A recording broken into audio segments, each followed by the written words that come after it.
அன்புள்ளங்களே, மாதா தொலைக்காட்சி நேயர்களே, உங்கள் அனைவருக்கும் எங்களுடைய வணக்கங்களும் வாழ்த்துக்களும். நற்செய்தி மலர்கள் என்கின்ற இந்த நிகழ்ச்சிக்கு உங்களை அன்போடு வரவேற்கிறோம். கடந்த 2 வாரமாக அருள் தந்தை எட்வின் ஆரோக்கியம் அவங்களோட நற்செய்தி மலர்கள் இந்த நிகழ்ச்சி பல அனுபவங்களை பகிர்ந்து கொண்டார். குறிப்பாக சொல்லணும்னா, அவருக்கு கிடைக்க அந்த தேவ வலயத்திலேருந்து அவங்களுடைய பாட்டிக்கிட்ட இருந்தும், அதே போல் அருள் தந்தை வில்லியம் ஜோசப் அவர் ஆப்பிரிக்காவில் என்னென்ன பணி செஞ்சார் அதை பகிர்ந்து கொண்டுட்டு இருந்தார்.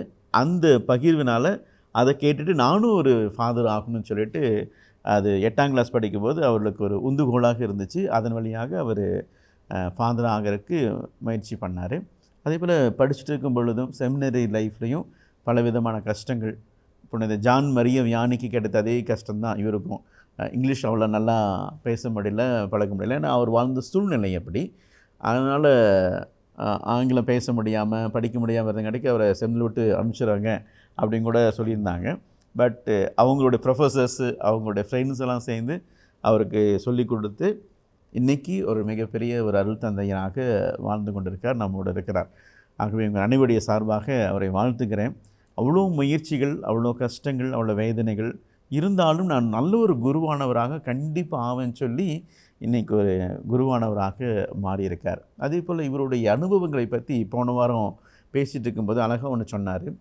இவருடைய களப்பணி படிச்சுட்டு இருக்கும் பொழுதே ஒரு 6 மாதம் வீட்டில் தங்கி வீட்டில் அப்பா அம்மாவோட இருந்து அவங்க படுற கஷ்டத்தை தெரிஞ்சு ஃபாதர் ஆகணும் அப்படிங்கிற மாதிரி அனுப்பிச்சுட்டாங்க இல்லைங்களா ஃபாதர்? அப்போ இவருடைய அப்பா செஞ்ச வேலை தேயிலை எஸ்டேட்டில் லோட் மேனாக இருந்திருக்கிறாங்க. அவங்களோட சேர்ந்து இவரும் அந்த 6 மாதம் லோடு மேனாக இருந்து தேயிலை எஸ்டேட்டில் வேலை செஞ்சார். அப்போ தான் அவங்களுடைய கஷ்டத்தை, அவங்களுடைய வேதனைகள் எல்லாத்தையும் புரிஞ்சிட்டாரு. நான் ஒரு நல்ல ஒரு குருவானவராக ஆகணும் அப்படின்னு சொல்லிட்டு முடிவெடுத்தார் அப்படின்னு சொல்லிட்டு போன வாரம் அழகாக பகிர்ந்து கொண்டார். ஃபாதர், நிறைய அனுபவங்கள் சொன்னீங்க ஃபாதர். உங்களுடைய சைல்டுஹுட்லேருந்து ஃபாதர் ஆகிற வரைக்கும் ஃபாதர் ஆனீங்க இல்லைங்களா? இப்போ எத்தனாவது வருஷம்? இது 15வது வருஷம் நடந்தது. 14 வருஷம் முடிஞ்சு 15 வருஷம் 14 வருஷம் முடிஞ்சிருச்சு. உண்மையாலுமே ரொம்ப சந்தோஷம். உங்கள் எப்படி ஃபீல் பண்ணுறீங்க? நான் ரொம்ப சந்தோஷமாக இருக்கேன். ஏன்னா வந்துட்டு என்னால் முடிந்ததை நான் செய்தேன்னு சொல்கிறத விட கடவுள் என் வழியாக வந்து அந்த மக்களுக்கு நிறைய செஞ்சுருக்கார். அதைத்தான் வந்து நான் சொல்ல விரும்புகிறேன். அதே நேரத்தில் வந்து கடவுள் வந்து பல்வேறு மனிதர்கள் வழியாக எனக்கு உதவி செஞ்சாங்க. நான் வந்துட்டு அந்த எப்போ குறுப்பட்டம் வாங்கி ஒரு 15-20 நாளுக்கு அப்புறம் வந்துட்டு என்னை வந்துட்டு ப்ரொவின்ஷியல் தந்தை வந்து கூப்பிட்றாங்க. இந்த மாதிரி அப்பாயின்மெண்ட் ஆர்டர் கொடுப்பாங்க. அந்த நேரத்தில் கூப்பிட்டு வந்துட்டு நீங்கள் எங்கே போகிற விரும்புகிறீங்க அப்படின்ட்டு சும்மா கேஷுவலாக கேட்டாங்க. ஃபாதர் நீங்கள் எங்கே போட்டாலும் எனக்கு ஓகே ஃபாதர், நான் ரெடியாக தான் இருக்கேன் அப்படின்னு சொன்னோன்னே, அப்போ வந்துட்டு நீங்கள் நார்த்துக்கு போவீங்களா அப்படின்னாங்க. நார்த்துக்குன்னா வந்துட்டு ஃபாதர் எனக்கு வந்துட்டு லாங்குவேஜ்லாம் தெரியாது.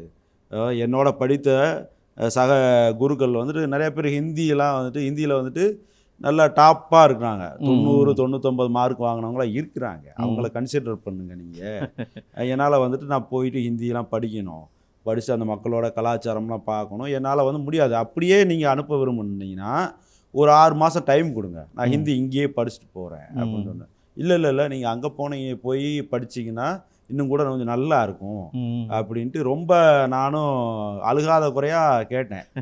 ஆனால் வந்துட்டு தந்தை அவரோட நிலையிலேருந்து மாறலை. நானும் அருட்தந்தை குமார் 2 பேரும் தான் எங்கள் அனுப்புகிறாங்க. அனுப்பும்போது கூட ட்ரெயினில் கூட வந்துட்டு டிக்கெட் கன்ஃபார்ம் ஆகலை. அந்த டாய்லெட் இருக்கும் பார்த்தீங்களா, அந்த பக்கத்தில் தான் உட்காந்துட்டு போனோம். நம்ம எந்திரிச்சோம்னா மற்றவங்க வந்து உட்காந்துடுறாங்க. அது எந்திரிக்கவும் முடியாது, மற்ற வெளியிலும் போக முடியாத ஒரு சூழ்நிலை. அப்படியே உட்காந்துட்டு 2 நாள் பயணம் பண்ணோம். பாரு, அதுக்கு முன்னாடி எங்கே உங்களோட மிஷினரியாக அனுப்பிச்சாங்க? சத்தீஸ்கர். மத்திய பிரதேசத்துலேருந்து 2000 ஆண்டு தான் பிரிஞ்சது. பிரிஞ்சு அது ஒரு தனி மாநிலமாக இருந்தது. அங்கே வந்துட்டு ராய்ப்பூர்னு ஒரு உயர் மறை மாவட்டம் இருக்குது. அந்த மறை மாவட்டத்தின் கீழே தான் நாங்கள் இருந்தோம். அங்கேருந்து ஒரு 90 கிலோமீட்டரு ஜலாப்புங்கிற ஒரு சின்ன கிராமம். அந்த கிராமத்தில் நான் இருந்தேன். அதுக்கு அடுத்து அங்கேருந்து ஒரு 90 கிலோமீட்டர் ஃபாதர் குமார் சீப்பலின்ட்டு அங்கே ஒரு பங்கு இருக்குது. அந்த இதில் தான் நாங்கள் 2 பேரும் அனுப்பப்பட்டோம். போகும்போது வந்து கேட்குறாங்க, ஹிந்தியிலே பேசுகிறாங்க. ஹிந்தியிலே பேசணுன்னா எங்களுக்கு ஒன்றுமே தெரியல. அவன் பாட்டுக்கு காலிலே வந்து மூட்டையே போடுறான். ட்ரெயின் எக்ஸ்பிரஸ் பயங்கரமாக இருக்குது. டாய்லெட் பக்கத்துலேயே உட்காந்துட்டு ட்ரெயின் போனீங்க அப்படின்னு. ஏன்னா வந்து எந்திரிச்சிட்டா மற்றவங்க வந்து ஆக்குப்பை பண்ணிடுறாங்க. அப்புறம் வந்து அந்த இடமும் கிடைக்காதுன்ட்டு அதே இடத்துல உட்காந்துட்டு 2 நாள் பயணம் பண்ணி போய் அங்கே சேர்றோம். எல்லாம் எங்கே பார்த்தாலும் வந்து ஒரு காய்ந்த காடு, நம்ம பாலைவனம் மாதிரி இருந்ததுங்களேன். போனதுக்கப்புறம் வந்துட்டு நான் சரி ஹிந்தி படிக்கணுமே அப்படிங்கிற ஒரு ஆர்வத்தில் ஒரு சிலர்கிட்ட கேட்டேன். அங்கே இருந்த அருள் சகோதரிகிட்டலாம் கேட்டேன். அவங்களால சொல்லித்தர முடியாத சூழ்நிலை இருந்தது. வந்துட்டு அப்புறம் வந்துட்டு எங்கள் சமைக்கிற ஒரு அம்மா வருவாங்க. அவங்களுக்கு வந்து 3 பிள்ளைய, பெண் பிள்ளைய, சின்ன பிள்ளைய. அப்போ தான் நான் என்ன பண்ணேன், சரி வெக்கத்தை விட்டு வந்துட்டோம், எதான் பண்ணியே ஆகணுமேன்ட்டு அந்த பிள்ளைகிட்ட தான் கேட்பேன். பாப்பா வந்துட்டு எனக்கு சொல்லிக் கொடுங்கன்ட்டு செய்கையில் தான் கேட்பேன். அப்புறம் அவங்க வந்து சொல்லிக் கொடுப்பாங்க. அதை வந்து கொஞ்சம் கொஞ்சமாக அப்புறம் டிவி பார்ப்பேன். டிவியில் அந்த நியூஸ் சேனலு அந்த மாதிரிலாம் பார்த்து தான் ஒரு 6 மாத காலம் அப்படியே என் பணி போச்சு. அந்த ஹிந்தி கொஞ்சம் கொஞ்சம் கற்றுக்கிட்டு அப்புறம் வந்துட்டு ஹிந்தியில் வந்து பூசை வைக்க ஆரம்பித்தேன் 6 மாதத்துக்கு அப்புறம். அதுக்கு இடையில வந்து நான் என்ன பண்ணேன்னா, காலையில் எழுந்திரிப்பேன், வேறு வேலையே இல்லை. அது ஒரு சின்ன பங்கு தான். அதில் வந்து ஒரு 4 குடும்பம் தான் இருக்கிறாங்க. 4 குடும்பம் தான். முன்னாடி வந்து நிறைய பேர் இருந்தாங்க. அங்கே வந்துட்டு ஃபாதர்ஸ் யாரும் அங்கே நிலையாக இருக்காததுனால வந்துட்டு அவங்கள வந்து கண்காணிக்க முடியாத சூழ்நிலை இருந்தது. அதுக்கு வந்துட்டு அங்கே ஒரு கான்வெண்ட் ஒன்று பக்கத்தில் இருக்குது. அவங்களுக்கு பூசை கொடுக்கணும். ரொம்ப தூரத்துலேருந்து ஃபாதர்ஸ் வர முடியாதுங்கிற ஒரு சூழ்நிலை எங்களுக்கு அந்த இது கொடுத்தாங்க. நாங்களும் அங்கே வந்துட்டு பூசை டெய்லியும் வைப்போம். வச்சுட்டு அப்புறம் மக்கள் ஒரு 4 குடும்பம் தான். அது வந்து வாரத்தில் ஞாயிற்றுக்கிழமை தான் வருவாங்க. அதுக்கு இடையில வந்து நாங்கள் போய் கூப்பிடணும், நாளைக்கு பூசை இருக்குது வாங்க. வரலைன்னா நாங்கள் போய் கேட்போம், ஏன் வரல, என்னாச்சு அப்படின்லாம் கேட்போம். அப்படிங்கும்போது ஒரு சூழ்நிலையை ஏற்படுத்திட்டோம். அதுக்கப்புறம் வந்து நான் சொன்னேன், இதுக்காக வந்து நான் படிக்கலை, சாமியாராகிறது வந்து இதுக்காக இல்லை. சும்மா காலையில் எழுந்திரிச்சு தோட்டம் இருக்குது, தோட்டத்தை சுற்றி கொத்துவேன், களை கொத்துவேன், 1 மணி நேரம் கொத்துவேன். அதே போல் சாயந்தரமும் அப்படி பண்ணுவேன். பார்த்தா எனக்கும் போர் அடிச்சு போச்சு. நான் எங்கள் ப்ரொவின்சியல் ஃபாதர்கிட்ட சொன்னேன், இந்த மாதிரி இருக்குங்க, ஏதாவது மக்களுக்கு வந்துட்டு சாலிடாக எதாவது பண்ணணும், இல்லைன்னா வந்துட்டு அடுத்த வருஷம் எனக்கு ட்ரான்ஸ்ஃபர் கொடுத்துருங்க அப்படின்னு சொல்லும்போது அவர் என்ன சொன்னார், என்னோட இருந்த ஒரு தந்தை வந்துட்டு சரி வாங்க நம்ம கிராமம் இதெல்லாம் விசிட் பண்ணுவோம், மக்களோட தேவையெல்லாம் என்னன்னு கேட்போம் அப்படின்ட்டு. அவருக்கும் இந்தி அரைக்குறை தான், எனக்கும் இந்தி அரைக்குறை தான். இருந்தாலும் போயிட்டு அங்கேருந்து நாங்கள் இருந்த பகுதியிலேருந்து ஒரு 12 கிலோமீட்டர் உள்ளே போய் ரைத்தும்னு ஒரு வில்லேஜ், அங்கே போய் இது பண்ணும்போது அந்த ஊர் பெரியவங்கெல்லாம் வந்துட்டு சொன்னாங்க, இந்த எங்களுக்கு ஸ்கூல் இல்லை, நல்ல ஒரு ஹாஸ்பிட்டல் இல்லை, இதில் ஏதாவது நீங்கள் செஞ்சீங்கன்னா எங்களுக்கு ரொம்ப வசதியாக இருக்கும் அப்படின்னு சொன்னோன்னா, அப்போ தான் எங்களுக்கு வந்துட்டு இப்போ உடனே வந்து நாங்கள் எதுவும் பண்ண முடியாது, நீங்களே ஏதாவது ரூமோ இல்லை உங்கள் வீட்டில் ஏதாவது வாடகைக்கு விடுற மாதிரி ஏதாவது ரூம்ஸ் ரெடி பண்ணி கொடுங்க, ரெடி பண்ணி கொடுங்கன்னா அவங்க வந்துட்டு அந்த நேரத்தில் வந்துட்டு ஒரு புதுசாக வந்து கால்நடை விலங்குகள் இருக்குல்ல அந்த பராமரிக்கும் ஒரு ஆஸ்பத்திரி மாதிரி வச்சுருந்தாங்க. அது பழைய இது பில்டிங் ரொம்ப பழசானதுனால வந்துட்டு புது பில்டிங் கட்டிட்டாங்க, அந்த பில்டிங்கை வந்து எங்களுக்கு கொடுத்தாங்க. அதில் பழைய பில்டிங். ஆமாம், ஒரு சின்ன சின்ன 3 ரூம் வந்துச்சு. அந்த ரூமில் சரின்ட்டு அங்கே வந்து ஆரம்பித்தோம். ஃபஸ்ட்டு எடுக்கும்போதே வந்து ஒரு 40-42 பிள்ளைங்க வந்தாங்க. ஸ்கூல் ஆரம்பிச்சு. ஆமாம், ஸ்கூல் ஆரம்பித்து அந்த பிள்ளைகளுக்கெல்லாம் சொல்லிக் கொடுத்தோம். ஒரு 40 பிள்ளைங்க வந்தாங்கன்னு வச்சுக்கோங்களேன். அடுத்து வந்துட்டு அந்த இது வந்து நல்லா கொஞ்சம் நல்லா ஜாலியாக போகும். 12 கிலோமீட்டர்லேருந்து நாங்கள் அங்கேருந்து வருவோம், காலையிலே இருந்துட்டு சாப்பாடை கட்டிக்கிட்டு, ஒரு சில நேரம் சாப்பாடு அந்த சமைக்கிறமா வரக்கு லேட்டானால் கூட வந்துட்டு நாங்கள் போயிட்டு அங்கே வந்துட்டு இந்த சமோசாம்பாங்க, சமோசா பஜ்ஜி இந்த மாதிரி கொடுப்பாங்க. 10 ரூபாய்க்கு நல்லா நிறையா கொடுப்பாங்க. அதை வந்து சாப்பிட்டுக்குவோம். அதான் காலை சாப்பாடுன்னு வச்சுங்களேன். அது 2 மிளகா வெங்காயம் இந்த மாதிரி கொடுப்பாங்க. அதை சாப்பிட்டுக்கிட்டு அப்படியே ஒரு வருஷம் ஓடணும். அடுத்த வருஷம் பார்த்தா நம்ம பிள்ளைகள்லாம் கொஞ்சம் நல்லா படிக்க ஆரம்பிச்சிட்டாங்க. அந்த மக்கள்லாம் பார்த்துட்டு இன்னும் கொஞ்சம் பிள்ளைகளை அனுப்புனாங்க. 88 பிள்ளைங்க வந்தாங்க. ஓகே, ஃபர்ஸ்ட் இயர் வந்து 45 கிட்ட இருந்தாங்க. அடுத்து வந்து பார்த்தீங்கன்னா வந்துட்டு அடுத்த வருஷம் நான் இது பண்ணும்போது 86 பிள்ளைங்க இருந்தாங்க. இடம் கொஞ்சம் சின்னது. அடுத்து பார்த்தா சரி இடம் இல்லையே என்ன பண்ணுறதுன்னா அவங்க அங்கே உள்ள பெண்கள்லாம் சேர்ந்து ஆண்கள் வந்து எப்போதும் அந்த சாராய கடையில் தான் இருப்பாங்கன்னு வச்சுக்கோங்க. காலையிலே அந்த பள்ளியில் தான் நாங்கள் போகணும், சாராய கடையில் தான் இருப்பாங்க. இது எப்படியாவது பண்ணணுன்னு மூடிட்டாங்க. சாராய கடையை வந்துட்டு இவங்க போராட்டம் பண்ணி மூடிட்டாங்க. அந்த சாராய கடை வந்துட்டு வாடகைக்கு வந்தது. நாங்கள் போய் அவங்க பேசி அட்லீஸ்ட் வாடகைக்கு கொடுங்க, கொஞ்சம் பெரிய பெரிய ஹால் தான். அந்த சாராய கடை இது வாடகைக்கு எடுத்து அதில் ஒரு வருஷம் ஓட்டணும். ஸ்கூலாக மாற்றி. ஆமாம், ஸ்கூலாக மாற்றி அங்கே ஓடணும். பக்கத்தில் வந்துட்டு இந்த சுடுகாடுன்னு சொல்லுவோம்ல, அது அங்கே இருக்கும். மக்கள்லாம் கொஞ்சம் இது பயமாக தான் இருந்தது, இருந்தாலும் வந்துட்டு அனுப்புனாங்க. அனுப்பிட்டு அப்புறம் வந்துட்டு அந்த பிள்ளைகள்லாம் கூப்பிட்டு நாங்கள் இருந்த பக்கமே வந்துட்டு ஒரு வாடகை வீட்டில் மாதிரி வச்சு ஒரு 4-5 வருஷம் இது பண்ணோம். அதுக்கு இடையில வந்துட்டு நாங்கள் நிலம் ஒன்று வாங்கினோம். வாங்கிட்டு ஒரு சின்ன வாட்ச்மேன் செட் மாதிரி போட்டோம். அதை வந்து கொஞ்சம் எக்ஸ்டெண்ட் பண்ணி அப்புறம் வந்து டாய்லெட் கட்டுறதுக்கு ஒரு சின்ன பில்டிங் போட்டோம். அதை வந்துட்டு அந்த இதெல்லாம் சீட்லாம் அரேஞ்ச் பண்ணாமல் அதில் வந்துட்டு அந்த வருஷம் இது பண்ணோம். ஒரு 7 ரூம் இருந்துச்சு, கிளாஸ் ரூம். ஆமாம், கிளாஸ் ரூம் மாதிரி ஆக்கி அதில் நாங்கள் பயன்படுத்தினோம். அப்போ அந்த நேரத்தில் தான் கட்டடம் கட்ட ஆரம்பித்தோம். கட்டடம் கட்ட ஆரம்பித்த போது நான் வந்து என்னோட ஃபாதர் ஆரோக்கியம் பத்ம ஆரோக்கியராஜான்ட்டு ஒரு ஃபாதர் இருந்தாங்க. அந்த கட்டும்போது வந்துட்டு என்ன பண்ணணும், அது நம்ம மணல் கல் அந்த கம்பி எல்லாம் வந்துட்டு அப்படியே கிடக்கும். ஒரு காம்பவுண்ட் வாலும் இல்லை, சும்மா வெட்ட வெளியாக இருந்துச்சு. நாங்கள் என்ன பண்ணுவோம், சாயந்தரம் போயிட்டு அங்கே படுத்துக்குவோம். ஒரு மரம் இருக்குது, அந்த மரத்துக்கு கீழே வந்து மணல்லாம் போட்டு வச்சுருந்தாங்க. அதில் தான் நான் அந்த ஃபாதரும் படுத்துக்குவோம். ஒரு நாள்னா நாய் ஒரு 10-15 நாய் எல்லாம் எங்களை விரட்ட ஆரம்பிச்சிருச்சு. நாங்களும் ஒன்றும் பண்ணல, பயந்து நாயெல்லாம் கொஞ்சம் அமைதியானோன்னா வந்து படுத்துக்கணும். காலையில் பார்த்தா அந்த நாயெல்லாம் ஃபுல்லாக எங்களை சுற்றி இருக்குது. அப்புறம் வந்து சரி ஓகே கடவுள் தான் காப்பாற்றுறாரு அப்படின்ட்டு திடீர்னு பார்த்தா தேள் வரும், திடீர்னு பார்த்தா பாம்புலாம் இருக்கும். இருந்தாலும் வந்துட்டு அந்த இது வெட்ட வெளியில் படுத்திருந்தப்போ வந்துட்டு எங்களை வந்துட்டு கடவுள் தான் வந்து காப்பாற்றினார். அந்த ஒரு இதில் வந்துட்டு நாங்கள் வந்துட்டு அந்த ஸ்கூலை வந்துட்டு கொஞ்சம் டெவலப் பண்ண ஆரம்பித்தோம். அதே நேரத்தில் வந்துட்டு எங்கள் பங்கு பணி மற்ற சாயந்தர நேரம் வந்து டியூஷன்லாம் எடுப்போம். கிராமமுக்கெல்லாம் போய் அவங்களுக்கு ஃப்ரீயாக டியூஷன் சொல்லிக் கொடுப்போம். அப்புறம் மறை மாவட்டத்துலேருந்து கொஞ்சம் ஹெல்ப் பண்ணாங்க, டியூஷன் சென்டர் மாதிரி ஆரம்பிக்கிறதுக்கு. அந்த மாதிரி இது பண்ணோம். அப்புறம் வந்து டெய்லரிங் சென்டரு, அப்புறம் வந்துட்டு ஃப்ரீ கம்ப்யூட்டர் கோச்சிங்கு, இந்த மாதிரிலாம் சின்னதாக நம்மளால் எது முடியுமோ அதை வந்து அந்த மக்களுக்கு வந்துட்டு அந்த பிள்ளைகளாக வருவாங்க. டெய்லரிங்லாம் நிறைய பேர் படிச்சுட்டு போனாங்க. அதே போல் கம்ப்யூட்டர் கற்றுக்கிறதுக்கெலாம் வருவாங்க. அந்த மாதிரி சின்ன இது பண்ணோம். அப்புறம் அந்த ஃபாதர் வந்து என்ன பண்ணார், இந்த பிளேட் மேக்கிங், நான் இன்னொரு இடத்துல வந்துட்டு சீப்பள்ளிங்கிற ஒரு இடத்துல வந்துட்டு ஃபாதர்ஸ் வந்துட்டு அங்கேயும் வந்து டிடிசி பில்டிங் ஒன்று இருந்துச்சு. அங்கே தான் வந்துட்டு அங்கேயும் ஸ்கூல் ஆரம்பிச்சிருந்தாங்க. சின்ன அப்படியே ஆரம்பித்து அந்த பிள்ளைகளுக்கு இந்த இளம் பெண்களுக்கெல்லாம் வந்துட்டு இந்த பிளேட் மேக்கிங் பிளேட்லாம் அந்த இது பண்ணுவோம்ல, பார்க்க மாட்டேன். ஆமாம், அந்த மாதிரி வந்துட்டு அது பேப்பர் பிளேட், ஆமாம், அது பண்ணுறதுக்கு ஆரம்பித்தாங்க.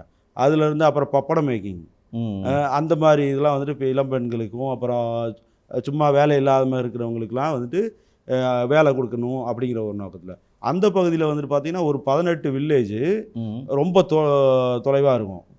18 கிலோமீட்ரு 20 கிலோமீட்ரு. ஃபாதர்ஸ்லாம் அந்த காலத்தில் வந்து ஒரே ஒரு பைக் தான் இருந்துச்சு, 6 பேர் இருந்தாங்க. இவங்க வந்து ஃபாதர்ஸ் 6 பேர் தானே ஒரு பைக்கில். ஆமாம். இவங்க வந்துட்டு என்ன பண்ணுவாங்க, மதிய நேரத்தில் வந்துட்டு அங்கே உள்ள கேட்டிஸ்ட்டை கூட்டிகிட்டு அங்கே சிஸ்டர்ஸ் இருக்காங்க, அவங்களும் 2 பேர் வருவாங்க உதவிக்கு. அவங்கள கூட்டி சைக்கிளில் தான் போவாங்க. சைக்கிளில் போயிட்டு சாயந்தரம் 8 மணிக்கு வருவாங்க. போயிட்டு வீடெல்லாம் சந்தித்து அங்கே ப்ரேயர்லாம் வச்சு இந்த அன்பிய கூட்டம் மாதிரி நடத்தி அவங்கள வந்துட்டு பூசைக்கெல்லாம் தயார் பண்ணுறது, அந்த மாதிரி வேலையெல்லாம் அங்கேயும் ஃபாதர்ஸ் பண்ணியிருந்தாங்க. அந்த மாதிரி வந்துட்டு ஒரு ஊருக்கு போகிற வழியில் ஒரு ஆறு போகுது. ஆறில் வந்துட்டு இந்த மழை காலத்தில் வந்து தண்ணி ஃபுல்லாக இருக்கும், அதெல்லாம் போக முடியாது. அதில் வந்துட்டு ஒரு சிஸ்டர் கூட அடிச்சுட்டு போயிடுச்சு. ஆமாம், அடிச்சுட்டு போயிட்டு அவங்க வந்து இறந்துட்டாங்க.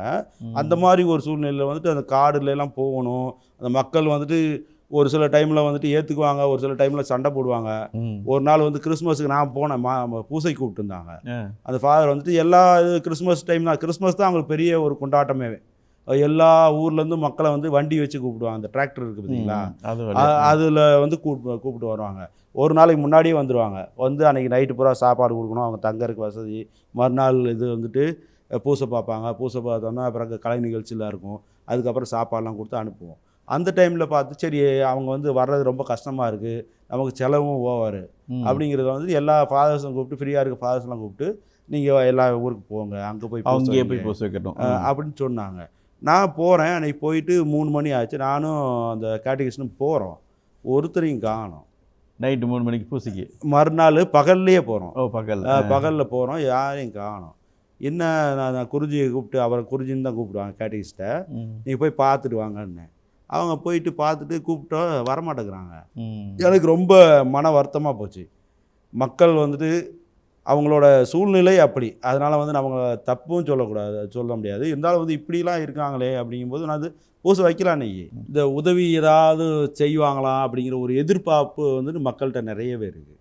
நம்ம எப்போல்லாம் உதவி செய்கிறோம் அப்படிங்கும்போது வந்துட்டு அவங்க வந்துட்டு அவங்களோட முகத்தை பார்த்தாவே தெரியும் ஃபாதர் செய்கிறாங்க.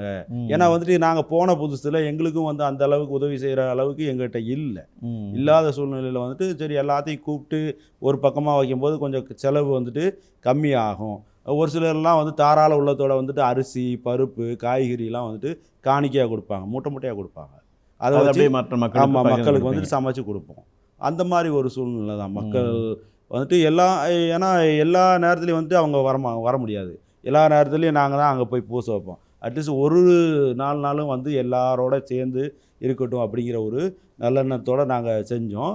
அந்த வருஷம் வந்துட்டு அந்த மாதிரி ஃபெயிலியராக போயிடுச்சு. காரணம்னா கொரோனா டைம். அந்த டைம் கொரோனா டைம்னால் எல்லா பக்கமும் நம்மளே போய் பூசை வைப்போம் அப்படிங்கிறதுனால கொஞ்சம் அந்த மாதிரியும் வந்துட்டு கசப்பு கூட அந்த நேரத்தில் இருக்கும். என்னடா நம்ம இவ்வளோ தூரம், அது ரொம்ப தூரம் ஆறெல்லாம் கடந்து போகணும், இப்போ வந்து அவங்க வந்துட்டு இது பண்ணலையே அப்படிங்கிற ஒரு சூழ்நிலையில் அந்த நேரத்தில் கூட வந்துட்டு அப்புறம் வந்துட்டு நாங்கள் வந்துட்டு என்ன பண்ணோம், உட்காந்து அந்த மக்களுக்காக எல்லாம் வந்துட்டு வாடகை வீடும் அந்த பழைய பில்டிங் தான். நான் இருந்த இடத்துல வந்துட்டு பார்த்திங்கன்னா ஒரு சின்ன ஓட்டு கொட்டாய் தான் இருக்குது, ஓட்டு மாதிரி தான் இருக்குது. அதில் வந்துட்டு 4 பேர் இருந்தோம். 4 பேர் இருந்தோம். கழிப்பறை வசதி கூட இல்லை, ஒரு கழிப்பறை வசதி தான். அதில் வந்துட்டு 4 பேரும் இது பண்ணும்போது 4 ஃபாதர்ஸு யூஸ் பண்ணணும். அந்த மாதிரி சூழ்நிலையில் தான் இருந்தோம். வந்துட்டு இருக்கும்போது வந்துட்டு எல்லாம் வந்துட்டு தனித்தனி ரூமு கூட இல்லை, ஒரு ரூமில் 2 பேர் அந்த மாதிரி ஒரு சூழ்நிலை தான். அங்கேயும் அப்படி தான். ஒரு தடவை வந்துட்டு நானும் போயிருக்கேன், இங்கே இப்போ ஃபாதரை பார்க்க போயிருக்கேன். கூரையிலேருந்து பாம்பு விழுகுதுங்க. ஐயோ, பெரிய பாம்பு, நல்ல பாம்பு விழுந்துட்டு அது பாட்டுக்கு ஓடுது. எங்களுக்கு பயம். அன்னையிலேருந்து அந்த ரூமில் தூங்குறதே விட்டோங்க, வெளியில் வந்து படுத்துருப்போம். ஒரு தடவை வந்துட்டு பக்கத்தில் மதுப்பூர்னு ஒரு ஊர் இருக்குது, அங்கே வந்து பயங்கர கலவரம். ஃபாதர்ஸ் அந்த பில்டிங்கில் அங்கே சிஸ்டர்ஸ் வந்து இந்த மெடிக்கல் இதெல்லாம் வச்சு நடத்துகிறாங்க, ஃபார்மசி மாதிரி வச்சு நடத்துகிறாங்க. அவங்க மேலே வந்துட்டு யாரோ தப்பாக ஏதோ சொல்லி அவங்கள வந்து அடித்து நைட்டு அடித்து விரட்டி அவங்களாம் அந்த காட்டுக்குள்ளே ஓடினாங்களாம். காட்டுக்குள்ளேயே ஒன்றா அந்த ஃபாதர்ஸ் 2 பேரும் எல்லாத்தையும் தூக்கி தூக்கி வீசினாங்களாம் அந்த காம்பவுண்டு வெளியே. இது வீசி அவங்களும் தப்பிச்சு ரொம்ப சேதத்தை இது பண்ணிட்டாங்க. அடுத்த வாரம் வந்துட்டு எங்கள் பங்கில் ஃபாதர் பீட்டர்னு ஒருத்தர் இருந்தார். அவர் வந்துட்டு வெளில தான் படுப்பார், எப்போவும் சாதாரணமாக வெளில தான் படுப்பார், ஒரு கயிற்றுக்கட்டில் போட்டு படுப்பார். வந்துட்டாங்களாம், வந்துட்டு கோயிலெலாம் இது பண்ணி உடச்சிக்கிட்டு இருக்காங்களாம். இவருக்கு ரொம்ப பயம், உயிர் பயம். அவர் தான் அப்போ தான் சொன்னார், மரண பயம்னா என்னென்னு அன்றைக்கி தானே நான் பார்த்தேன் அப்படின்னாரு. இவர் போயிட்டு உள்ளே போயிட்டு ரூமெல்லாம் அடைச்சிக்கிட்டாராம். அடைச்சிக்கிட்டு ஆண்டவரை நீ எதுனாலும் எடுத்துகிட்டு போ, என்னை மட்டும் காப்பாற்று அப்படிங்கிற ஒரு சூழ்நிலைக்கு வந்துட்டார். விரக்தி ஆகிட்டார். உடம்புலாம் அப்படி வேர்த்து ஊற்றுதுங்களாம். ஒருத்தர் தான் இருந்தார், வேறு யாருமே இல்லை. உதவிக்கு கூப்பிடணும்னா கூட யாரும் இல்லை. போய் அடைச்சிட்டு அப்படியே அழுதுகிட்டு படுத்தாருந்தான். தூக்கமும் வரலையாம், அப்படியே உட்காந்துருந்தாருங்களாம் நாள் ஃபுல்லாக, ராத்திரி பூரா. அப்புறம் காலையில் வந்துட்டு அங்கே பிஷப் ஹவுஸுக்கு ஃபோன் பண்ணி சொல்லி அப்புறம் வந்துட்டு அங்கே போய் கொஞ்ச நாள் இருந்துட்டு அப்புறம் வந்தாங்க. அங்கே இருந்த அந்த அப்பக்கிண்ணம் ரசக்கிண்ணம்லாம் இருக்குது பார்த்தீங்கன்னா, அது கொஞ்சம் தங்க மாதிரி இருக்கும்ல, அதனால அதை எடுத்துகிட்டு போயிட்டாங்க. அதனால் அதெல்லாம் எடுத்துகிட்டு போயிட்டாங்க. அது நம்ம போடுற உடுப்பு எல்லாத்தையும் எடுத்துகிட்டு போயிட்டு இது பண்ணி எல்லாத்தையும் உடச்சி விட்டாங்க. ஆனால் ஃபாதரை வந்து ஒன்றும் பண்ணலை. அந்த மாதிரி ஒரு சூழ்நிலை அங்கேயும் நாங்கள் ஃபேஸ் பண்ணிட்டு தான் இருந்தோம். இப்போ வந்துட்டு கொஞ்சம் மக்கள்லாம் வந்துட்டு நாங்கள் அந்த ஸ்கூல்லாம் கொஞ்சம் ஆரம்பிக்கும் போது மக்கள்லாம் நிறைய பேர் அனுப்புகிறாங்க. சரி, மிஷினரிஸ் நல்லா சொல்லி தருவாங்க, ஒழுக்கத்தை தான் எதிர்பார்க்குறாங்க. இப்போ எங்கே போனாலும் ஏதாவது ஒரு பிரச்சனை நடந்துச்சுன்னா உங்கள் ஸ்கூல் தான் நல்லா ஒழுக்கமாக இருக்கும், ஒழுக்கத்தை நல்லா கற்றுக் கொடுப்பீங்க, அதனால தான் உங்கள் ஸ்கூலில் நாங்கள் அட்மிஷன் வாங்குகிறோம் அப்படிங்கிற இதில் வந்துட்டு மக்கள் வந்துட்டு ஒரு நல்ல எண்ணத்தோடு தான் இருக்கிறாங்க. ஆனால் சாதாரண மக்கள் நம்ம எது சொன்னாலும் கேட்டுக்குவாங்க. அப்படியே அவங்களுக்கு ஏதாவது பிரச்சனைன்னா ஒன்று கூடி வருவாங்க. ஒன்று கூடி வரும்போது அவங்கள உட்கார வச்சு நல்லா தண்ணியெல்லாம் கொடுத்து, என்னம்மா அவங்களுக்கு பிரச்சனைன்னா அவங்க சாதாரணமாக பேசி முடிச்சுட்டு போயிடுவாங்க. சரி, போயிட்டு வரேன் சார், பார்த்துங்க சார், பிள்ளைய நல்லா படிக்கட்டும், எதுனா வேணுன்னா கேளுங்க சார். அவங்க வந்துட்டு கூப்பிட்டு போவாங்க. இந்த அரசு ரீதியாக வந்துட்டு ஏதாவது நமக்கு வேலை நடக்குன்னா அவங்களே கூப்பிட்டு போவாங்க. இது எங்கள் ஃபாதர் தான், எங்கள் ஃபாதர் தான், இவங்களுக்கு செஞ்சு கொடுங்க அப்படிங்கிற இதில் வந்துட்டு மக்கள் நல்ல நம்ம கிறிஸ்தவங்கும் போது வந்துட்டு நல்ல ஒரு அபிப்பிராயம் வச்சுருக்காங்க, நல்ல ஒரு எண்ணத்தோட நம்மளையும் நடத்துகிறாங்க. ஆனால் வந்துட்டு நமக்கு வந்துட்டு பல்வேறு விதத்தில் அச்சுறுத்தலும் வருது. நக்சலைட்டு மூலமாக மற்ற மதத்தினர் மூலமாகவும் நமக்கு அச்சுறுத்தல் வந்தபோது கூட, ஆனால் வந்துட்டு நம்மளை பார்த்தோன்னே சரி இவங்க பாவம் அப்படிங்கிற ஒரு எண்ணத்தில் வந்துட்டு அவங்க என்ன பண்ணுறாங்க, நம்மளை ஒன்றும் பண்ண மாட்டாங்கன்னா கொஞ்சம் வந்துட்டு இவங்க மதிப்பாங்க.